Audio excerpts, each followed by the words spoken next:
Do you guys all know that Adult Swim sign-off bumper, "The Dawn is your enemy"? There's a reason why they don't show it anymore. The West say the bump was used as a sign-off instead of the normal running time of estimated 9 seconds.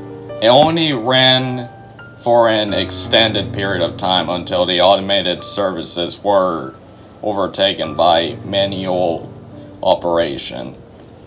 We all know the sound that shook our childhoods or teen years.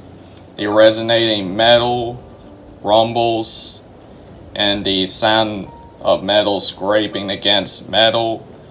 Feel free to look it up in case you're a bit rusty.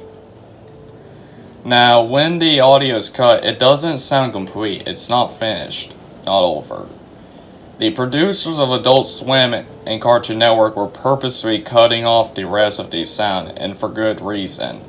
The rest that followed was the exact reason you will never see this bump on the air. Once again, it supposedly only runs for about 9 seconds, and this is a rough transcript of the usual audio. Resonating metal, followed by a rumble, followed by scraping metal, and other rumbles, and bumper. So what could you put together with that? Nothing rings a bell, right? Exactly. This part that they use is utilized effectively to scare off children that have still tuned in to Adult Swim. It even gives adults goosebumps because it's that good. It's closely rivaled with the Hammer Cranks and the Williams Street production and Nightmarefield. Getting back on topic, usually a Cartoon Network employee would enter the control room left by an Adult Swim crew member and take over for a day. It wasn't quite the case that day, however. The usual men crew schedule to cue the sign-on and such programming for a Cartoon Network for some reason did not start up the day's schedule. No one knows why. No one knows if he did this purposely or whether or not his contract was terminated.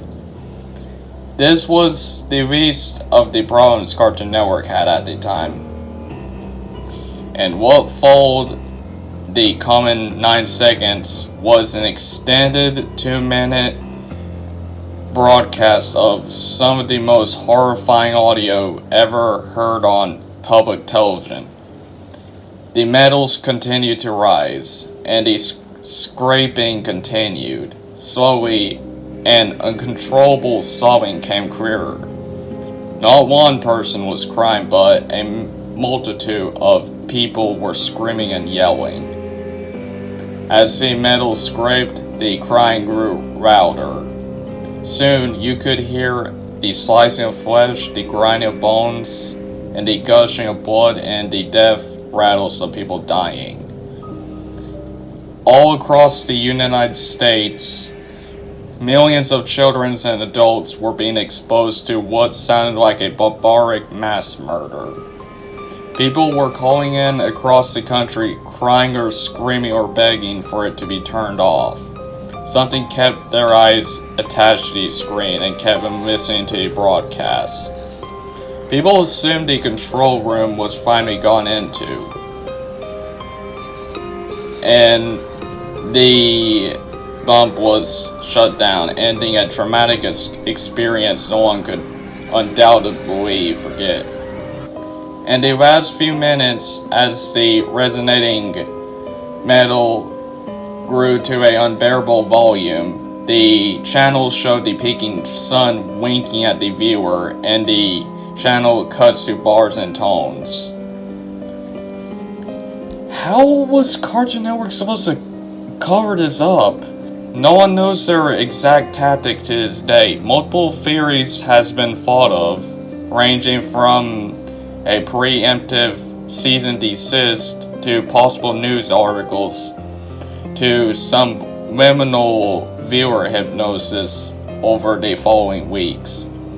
While all public evidence does not exist, Cartoon Network officials do acknowledge a hijacking of the channel's repeat on the day, but go into no further details.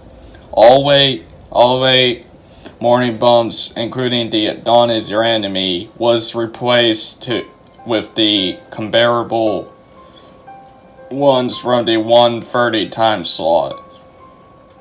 AM time slot. Word is, however, somewhere hidden in an Onion site, accessible only via the Onion router, is a recording of the bump played that morning. The question asked the most among the few who remember this is how Cartoon Network got the audio in the first place.